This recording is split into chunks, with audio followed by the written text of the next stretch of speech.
Simon Brooks-Ward unveiled earlier this week plans for a grand event taking place in Windsor in May next year as part of the celebrations for the Queen's Platinum Jubilee. Mr. Brooks-Ward is the producer and director of the meticulously planned event, set to last for 4 days and involving several A-listers. The celebrations, held on the grounds of Windsor Castle, will also include 500 horses, 1,000 dancers and musicians. At the launch of the event at the Royal Mews on Tuesday, the producer joked about mishaps that happened during past events celebrating the record-breaking reign of the Queen.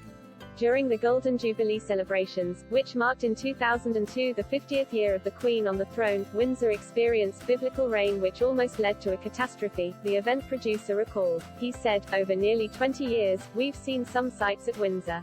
They don't always go right. The heavy rain in 2002 risked turning the outdoor event taking place into a complete disaster, in particular for Sophie and Prince Edward," Mr. Brooks-Ward confessed. He said, "Unfortunately they were sitting under a clear perspex canopy, and we were sitting above them in our control box, and as the performance went on, what was a trickle ended up more like a swimming pool on top and I could see the whole deluge going straight over the royal box. So our operations team, in their shorts and t-shirts, came up with the answer and suddenly over our desks was what can only be described as the poo and pee sucker from the outside loos. It made its way down on top of the perspex canopy to suck out the water, completed after about 15 minutes of gurgling and pungent smells by a large thwack as the canopy tried to disappear up the sucker machine." The Golden Jubilee was Sophie's first major royal celebration, as she had joined the royal family by marriage only a few years earlier, in 1999. The 4-day event in Windsor taking place next year will be very theatrical, Mr. Brooks-Ward said.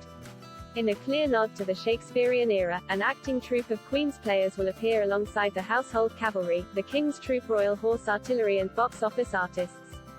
The Queen's ponies and horses are also expected to feature in the event, as well as members of the royal family. The horse riders, dancers, musicians and actors are to take part in a gallop through history, starting from Elizabeth I to the current Queen. The event director said the Queen is being kept informed by organisers about their plans.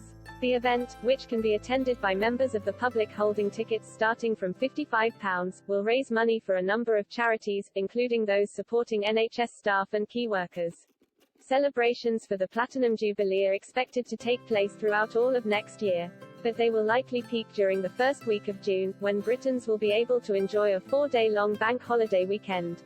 The jam-packed weekend will begin on June 2, when the extended royal family will gather at Buckingham Palace for a special Trooping the Colour parade.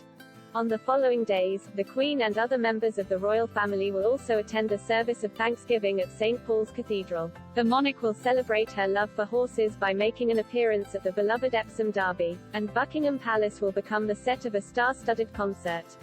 Moreover, beacons will also be lit in each of the capital cities of the Commonwealth countries for the first time to celebrate the occasion, as well as throughout the UK, Channel Islands, Isle of Man and UK overseas territories.